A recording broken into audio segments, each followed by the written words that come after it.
Okay, so I'm going to go real quick over some comments and questions and whatnot that was related to the last video, which I figured would, because it's like a big puzzle and the puzzle pieces are a little confusing. Now, I just want you to think about a few things, okay? First, let's touch on the man who called. Intent is very important in this situation, especially. I mean, that's what law looks into, is intent. So does God. This man has no reason to lie. He's got nothing to protect. He's not being accused of anything. So to make up something would make no sense. Now, I'm not saying you guys are saying that he is. I'm just saying we're looking at the intent of this man. Now, secondly, he's not calling for just himself. He's calling for a group of people, group of neighbors, where the neighborhood has been gripped by the activities that have been going on at JP's house for quite some time. They've been living there since 2020, so there must be a lot of activity that's driving the neighborhood crazy, right? Now, I want you to think about this for a second. If less than a week ago, some crazy neighbor in your neighborhood who drives nuts through the neighborhood and there's always something going on at their house, passes by you in such a speedy, aggressive way and almost hits you and a group of neighbors, you would remember the details of that situation and when it happened, which is one of the details. This guy is recalling something that happened 4 days ago, and he says on Saturday. It stands to reason he's talking about that Saturday. If, in fact, he was talking about the Saturday beforehand, he would say 2 Saturdays ago. But that's not what he said. So let's not add to it what's not there, because that makes no sense. Okay? Now, let's get to the plate reader reading JP's truck going to, or in the direction of Charleston, on the 26th. It's picked up an hour away in Georgetown, somewhere an hour away. Okay, so it's half in the middle of the trip. Did he make it to Charleston? We have no idea because there's been no proof. Well, we'll go over the proof in a second. We'll go over the alleged proof. Now, for him to have pulled that off, okay, so let's just say, so he goes there. It's picked up on this plate reader at 1:11 in the afternoon. Nothing proves that he was there. Nothing proves that he didn't come home. Now, he's already bragged that he's got police chiefs, enough to where he got pardoned for a felony, that he's got police chiefs and cops going to Soiled Mock. So who's to say if he asks them, for the sake of an alibi, to pull the tape showing his truck going to Charleston, caught in Georgetown, so halfway to the trip, at 1:11 on the 26th to build that alibi. All right?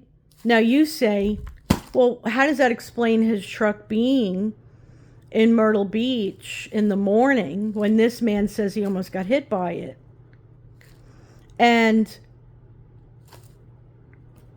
how could he be on the road at 2:22 coming back? Well, that's very easy. If you look at the time, if his truck is seen at 2:22 on the road, and I don't even know where it's being picked up. I don't know if it's Georgetown. I don't know where that picture is being taken. But very easily, if it's seen at 2:22, then it's obvious he must have left, if he were in Charleston, let's just say around 12ish. And if that were the case, to even get there at that time, this is Saturday now, he would have had to have left the area of Myrtle Beach at 10, which is exactly what this man said. He said Saturday morning. Now, I said Saturday, so forgive me, but he did say Saturday morning.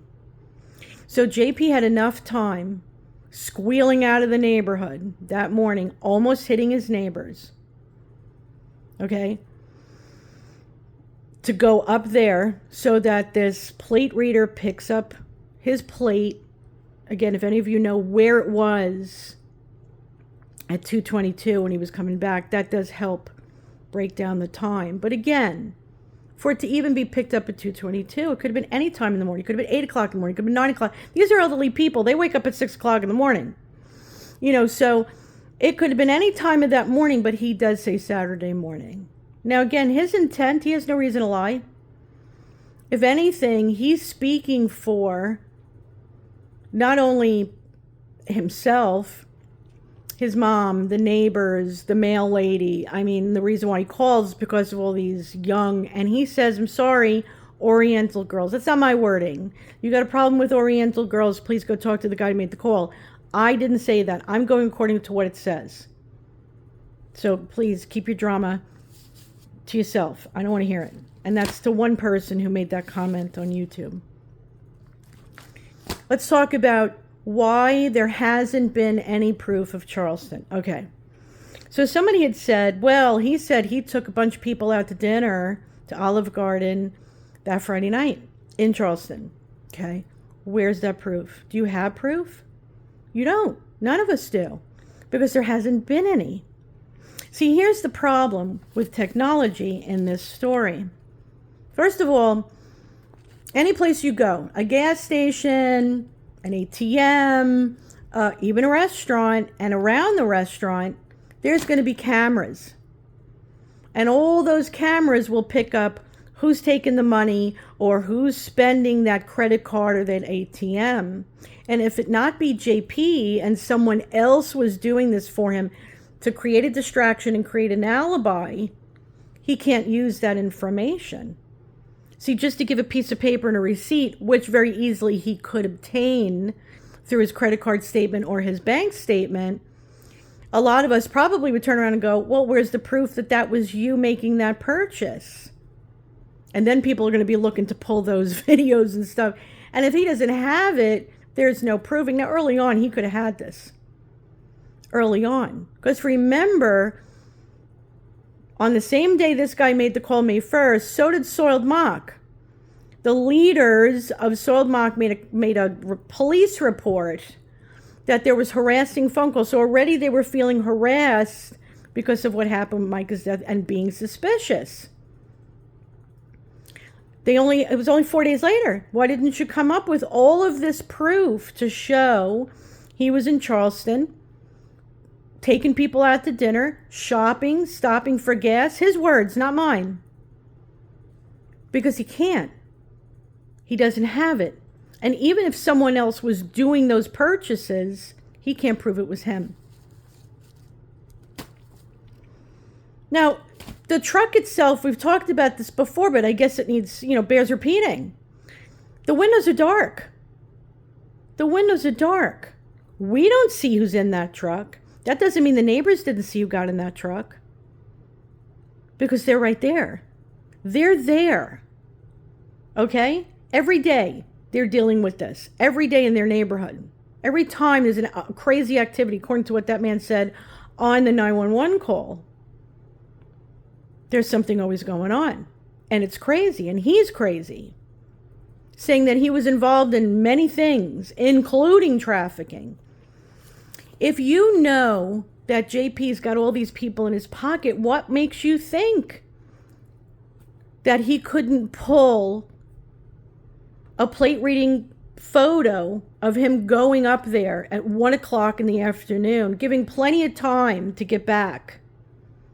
And another photo of that truck, we don't know who's driving it, coming back at 2:22. We don't know. It could have been JP creating an alibi while knowing, distancing himself from the event, distracting people and saying, no, look, I was over here while this was going on over there. Remember, he distanced himself even in the announcement. Made sure that everybody knew where it was, when it was, what happened, how, the whole thing. Blaming it on a mental illness that her family's clearly said she doesn't have. Now, why wouldn't the Flying Monkeys go to this extent for him? Well, they already have. Just this past weekend, one of the Flying Monkeys, directly from Dominion TV, which I'm sure has money and connections as well, and he has said has been financially supporting soiled mock and helping with legal fees for the man who sprayed the people in the face with water, which was considered an assault and he got arrested for. Here this girl comes and gives a fake ID trying to entrap the protesters, and she's not the first one that tried to entrap them. Okay? Remember when JP went up to Allie and tried to get her to come in to have a conversation? Why he couldn't talk to her right there is beyond me. Because he wanted to entrap her. This is what wicked people do. And especially when they're desperate. The fact of the matter is, intent on both parties. The intent of that man calling on that 911 call is that they're fed up. They're tired of being gripped with fear. They're tired of the activities that are going on in their neighborhood and they want it to stop. And they almost got hit by this guy that Saturday because he says Saturday morning. You cannot prove that it means any other Saturday because that's not what he said. Okay? But the intent behind that man is he's got nothing to prove. He's got no reason to. He's not paranoid. He's not worried. He's got no reason to lie. If he can remember and recall all those activities that have been going on in that neighborhood, why can't he recall the day that he almost got hit by a full-size pickup truck? And the details of it. Now, some of you had told me in the area it's only a 2-hour trip. Some have said less. What makes you think he couldn't have done that trip and came back, pictured at 2:22 for the alibi? JP's intent, and has always been from the very beginning, is to protect himself and whatever activities he's involved in. Same with the flying monkeys. They're all looking to protect themselves and their interest and whatever it is that they're involved in. That's not coming from me. That's coming from people that are on the inside, and this neighbor said it as well.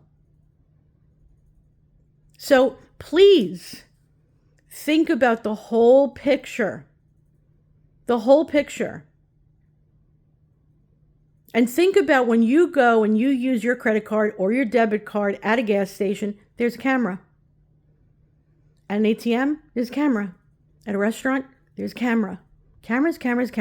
Funny how he got the cameras to find his truck on the highway, yet he can't find a camera to be able to pull anything of showing he was in Charleston? Really?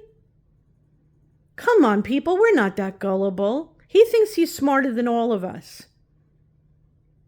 Now, if after this you still feel like he was in Charleston with no proof at all showing that he was, we have nothing more to discuss. Because either A, you're one of the flying monkeys and you're on Team JP and I have nothing to discuss with you, or B, you're just refusing to see the whole picture. You want to debunk me. It's more important for you to debunk me. And I'm just not into that. I have no reason to lie. Just like you, I have been looking at this case and breaking it down minute by minute. That's why I do bullet points. Because filler doesn't mean anything. I look at the bullet points of everything and then tie it in together to what's going on. Big picture. And the big picture is shown plenty of times. He's a liar. And he's got plenty of reason to lie. You think the FBI is investigating him because he's an honest man? You think he's the only one they're investigating?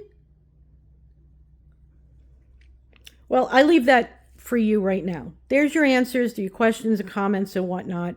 I'm sorry, but the truck being seen at 1:11 in the afternoon on Friday the 26th and 2:22, which I find those times very interesting, on the way back does not prove he was in Charleston. It proves he was on the highway. That's it. We've had proof for nothing else. If you were being accused of murder, you wouldn't come up with proof? I would. Anyway, I'm sure I'll see you guys soon. And God bless.